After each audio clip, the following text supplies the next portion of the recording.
اعوذ باللہ من الشیطان الرجیم، بسم اللہ الرحمن الرحیم۔ اسلام و سائنس کے معزز دوستو، السلام علیکم۔ آج ہم زمین کے چپٹا ہونے یا گول ہونے کے بارے میں بات کریں گے۔ اس سے پہلے میں کچھ علم کے بارے میں روشنی ڈالتا چلوں۔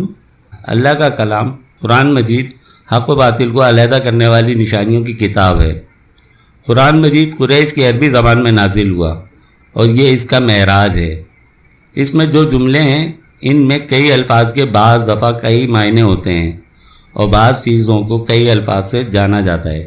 اللہ نے انسان کو اس حکمت سے پیدا کیا ہے کہ کہیں تو وہ بہت کمزور اور ناتواں فیل ہوتا ہے اور کہیں ستاروں پہ کمن ڈالتا دکھائی دیتا ہے۔ کمزور اس طرح سے کہ کچھ چیزیں اس کے بس میں نہیں، مثلا وہ ہمیشہ زندہ نہیں رہ سکتا، نہ ہمیشہ جوان رہ سکتا ہے، وغیرہ وغیرہ۔ الغرض ہزاروں ایسے مقام ہیں جہاں انسان انتہائی کمزور نظر آتا ہے۔ وہیں اس کمزوری کے مقابلے میں انسان کو تمام مخلوقات میں سب سے افضل بھی بنایا گیا ہے، اور جس بنیاد پر انسان افضل ہے وہ ہے شعور۔ انسان شعور کی بنیاد پر اتنی بڑی بڑی دریافتیں کرتا ہے اور تمام کائنات کے مشاہدات کرتا ہے۔ شعور یعنی عقل انسان میں اگر نہ ہوتی تو وہ بھی درختوں پر بندروں کی طرح لٹکا رہتا اور کسی طرح جانوروں سے کم نہ ہوتا۔ انسان کسی چیز کے جاننے کے عمل سے گزر کر شعور حاصل کرتا ہے۔ مثال کے طور پر آگ کے بارے میں مجھے نہیں پتا کہ وہ گرم ہوتی ہے یا ٹھنڈی، اور جب میں آگ کو چھو لوں گا تو ہی مجھے پتا چلے گا کہ آگ گرم ہوتی ہے۔ اسی طرح برف کے بارے میں بھی ہے۔ اس جاننے کے عمل کو ہی علم کہتے ہیں۔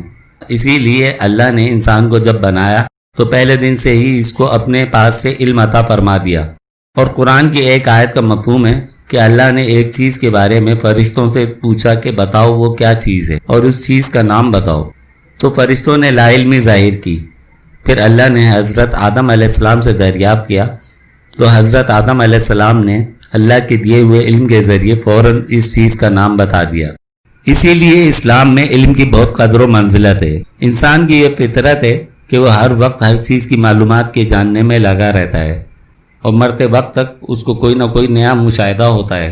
اسلام کی پہلی سیڑھی بھی علم سے شروع ہوتی ہے، اور قرآن مجید کی پہلی آیت جس کا ترجمہ کچھ اس طرح سے، اے حبیب اپنے رب کے نام سے آغاز کرتے ہوئے پڑھیے جس نے ہر چیز کو پیدا فرمایا۔ اس نے انسان کو رحم مادر میں جونک کی طرح معلق وجود سے پیدا کیا۔ پڑھیے اور آپ کا رب بڑا ہی کریم ہے جس نے قلم کے ذریعے لکھنے پڑھنے کا علم سکھایا، جس نے انسان کو اس کے علاوہ بھی وہ کچھ سکھا دیا جو وہ نہیں جانتا تھا۔ یہ وہ 5 آیات مقدسہ ہیں جن میں علم کا پیغام دے کر نازل کیا گیا۔ گویا انسان کچھ نہیں جانتا تھا، اسے علم عطا کیا گیا اور وہ جاننے لگا۔ اسے اندھیروں سے اجالوں کے دامن میں لایا گیا، اسے روشنی عطا کی گئی۔ ان مقدس آیات سے ہی یہ تمام علوم نکلتے ہیں، جس میں concept of creation, human creation, the grinder of God, biology, philosophy, physics, sociology, politics, chemistry, history, law, economics, الغرض کائنات کے وجود کے علم کی سب شاخیں اسلام سے جا کر جڑتی ہیں۔ مگر ان علوم سے آپ نے اپنے خالق کو پہچاننا ہے، یعنی یہ سب خلق کیا گیا ہے، اس کا کوئی نہ کوئی خالق ہے۔ جو یقین کی راہ پہ چل پڑے انہیں منزلوں نے بنا دی، جنہیں وسوسوں نے ڈرا دیا وہ قدم قدم پر بہک گیا۔ اس کائنات کا ذرہ ذرہ یہ گواہی دے رہا ہے کہ اس کائنات کی تخلیق میں ایک انٹیلیجنٹ ڈیزائنر موجود ہے۔ ایسا کارٹون اور فلموں کے علاوہ کبھی نہیں ہوتا کہ ریت اور سیمنٹ کو ہوا میں اچھال دیا جائے اور جب وہ زمین پہ گریں تو خود بخود تاج محل کی شکل اختیار کر لیں۔ اگر یہ کائنات خود بخود بن گئی ہوتی تو اس کی کہکشائیں، ستارے، سیارے یوں متعین قوانین کے مطابق حرکت نہ کرتے۔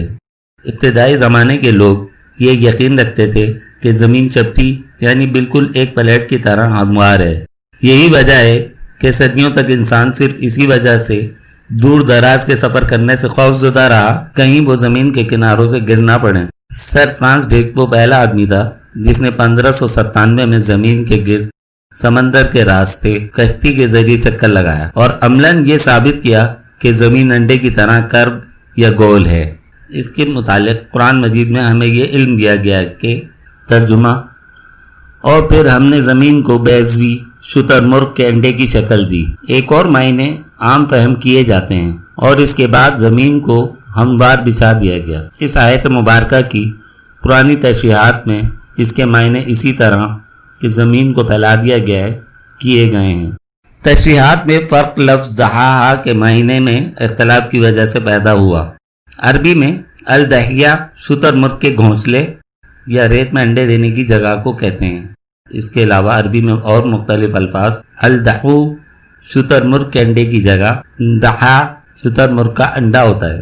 اسی طرح قرآن مجید میں ایک جگہ اور اللہ کا ارشاد ہے، ترجمہ: اسی نے آسمان اور زمین کو صحیح تدبیر کے ساتھ پیدا فرمایا، وہ رات کو دن پر لپیٹتا ہے اور دن کو رات پر لپیٹتا ہے۔ عربی لفظ کرے کے معنی گیند کے ہیں۔ قرآن کا لفظ یکبرو یعنی گیند میں بدلنا اس کا فعل ہے، یعنی استعمال کیے گئے عربی کے لفظ کور کا مطلب ہے کسی ایک چیز کو دوسری پر لپیٹنا۔ دن اور رات کو ایک دوسرے پہ لپیٹنا اور ایک دوسرے پہ چکر دینا صرف اسی وقت ممکن ہے جب زمین کی ساخت کرب میں ہو یا گول ہو۔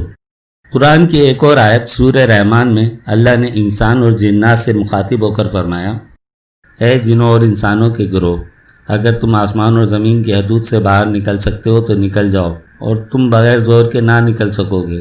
اس آیت میں عربی میں ایک لفظ اختار استعمال ہوا ہے۔ اختار کے اردو میں معنی قطر کے ہیں، یعنی ڈائی میٹر کے، اور تھوڑا سا بھی پڑھا لکھا انسان یہ جانتا ہے کہ ڈائی میٹر ہمیشہ گول چیز کا ہوتا ہے، چپٹی یا چوکور چیز کا نہیں۔ اسلام کا سائنس سے کوئی اختلاف نہیں، البتہ اس کی تھیوریز سے اختلاف ہو سکتا ہے، کیونکہ سائنس کی تھیوریز چینج ہوتی رہتی ہیں۔ بہرحال قرآن کا اصل یعنی عربی قرآن 1500 سال پرانا آج تک ہمارے پاس اصل حالت میں موجود ہے، اور ہم بغیر کسی حرج کے دوبارہ اس کا ترجمہ کر سکتے ہیں تاکہ قرآن مجید موجودہ دور کے حساب سے ہماری سمجھ میں زیادہ اچھے طریقے سے آ سکے۔ اور مسلمانوں کے کچھ علماء سے گزارش ہے، اور وہ جو زمین کو چپٹی سمجھتے ہیں، اس ویڈیو کو غور سے دیکھیں، اس بات کے پیش نظر کہ ضروری نہیں کہ ہم ان کے نقطہ نظر سے متفق ہوں یا وہ ہمارے اس نظریے سے متفق ہوں۔ آخر میں اللہ کی کچھ آیات سے اختتام کروں گا۔ ترجمہ: آپ کہہ دیں آسمان اور زمین میں غور و فکر کرو کہ ان میں کیا کچھ ہے۔ ایک جگہ اور ارشاد باری تعالیٰ ہے، بے شک آسمان اور زمین کے بنانے اور رات اور دن کے آنے جانے میں البتہ عقل مندوں کے لیے نشانیاں ہیں۔ یہ تمام آیات آسمان اور زمین اور دن اور رات کے آنے جانے پر غور کرنے کی دعوت دیتی ہیں۔